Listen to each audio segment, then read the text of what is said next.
So today's video guys, gagawa tayo ng miracle fruit wine. So tara, let's go. So ganyan siya. Cotton siya, cotton. Sarap nito guys. Miracle fruit. Ito na siyang madali lang siyang kuskusin, no? Kasi para lang siyang cotton. So yan na guys. So ganito na siya ang kinuha ko sa bahay. So pag-blending so ganyan siya, no? Para siyang guyabano pag na-blend na. Tikman ang lasa. Ang sarap. Ito yung resulta niya guys. Ganito siya. Ganyan na siya. Pwede din siyang pigain, pero much better kung i-blender natin dito. So ganito na siya ngayon. Ano niya na texture?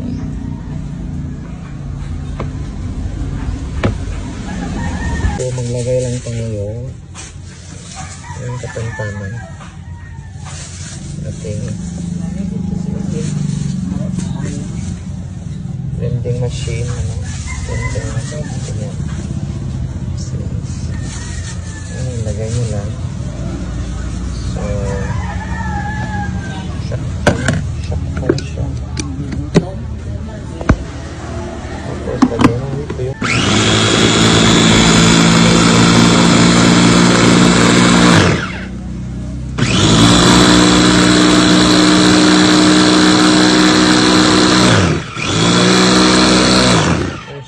meron siyang 2. So, result. Diba? So, ang ganda ang resulta na guys. Sa lahat guys, yung dalawang piraso ng ating miracle fruit, ito na yung katumbas niya. So, isa lang natin sa kahoy. Yung kahoy natin guys. So kahoy yung gagamitin natin para hindi siya maano sa gas. Isa lang natin. So antayin na lang natin siyang kumulo. So isa lang natin yung miracle fruit.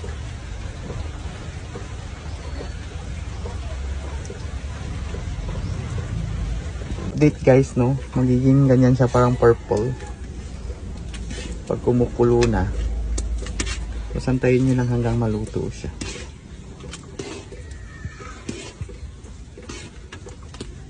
So yung finish, yung texture niya guys, ganyan na siya. So siyang ubi, pipigain po siya para maging wine. So ganito siya. Mabango siya guys. Mabango siya. Ito yung ubi. So this is the second batch guys. Ganyan.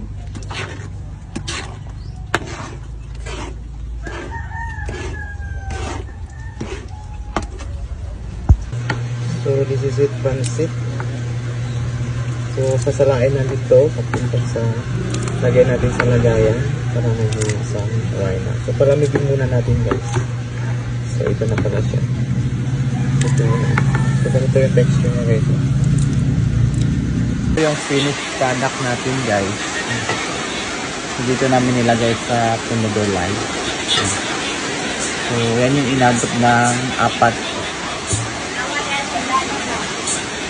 siya. So matamis siya, masarap.